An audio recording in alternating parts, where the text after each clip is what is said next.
বেলতুলি সুলিমান লেংটা দোহাই মা ইস এই পেজের মধ্যে আব্দুল্লাহ গিয়ে মা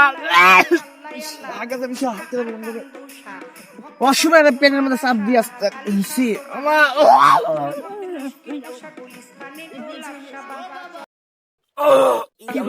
চাপ দিচ্ছে পেটের মধ্যে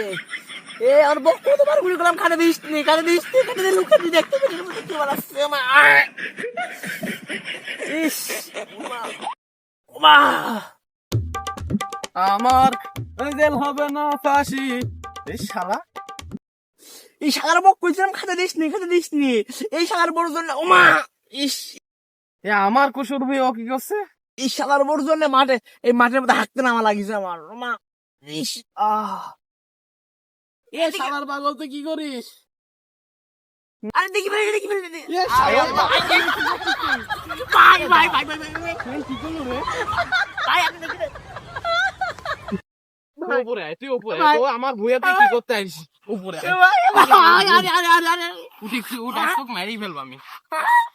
আয় তাড়াতাড়ি আয় এ মাঠের মধ্যে কি করছিল আমার ভুয়ে তোকে বুঝিস না হায়াতের যে বুঝিস সেটা বাড়ি ঘর নাই তোর বাড়ি ঘর নাই তুই আমার ভুয়ের মধ্যে নামিস কত ভুই পড়ে আছে এলাকাত আমার ভুয়ে নামলো তোর ভুয়ের মধ্যে কুসুর কেউ দেখবি না সাফ করবি কে দাই কর তুই সাফ করে দিস তুই শালা পাগল বল তো ছাড়ি দেব কথা যা তুই সাফ করে যা সাফ করে তারপর আমার দেখে কি মনে হচ্ছে আমি সাফ করে দিব তোকে দেখে নিচ্ছি তুই আমাকে সাফ করাছিস না তোকে দেখে নিব নি তুই কি করে আসছে কিছু চাষ করিস যা মনে রাখ যা চলে গেল তোর গো সাফ করবো না তোর গো তুই তোর বংশ তোর আব্বা মিলে সাফ করবো যা কি করলো তুই সাফ করবো না সত্যি করবো না যা আজকে মতো ছাড়ি দিলাম পরবর্তী সময় তোকে দিয়ে দেখিস রে তোর কিন্তু খবর আছে তাতে চললা আমি ওর গো সাফ করবো ও তুই সাফ করবো তুই দেখা আমি সাফ মাফ করবো দেখা না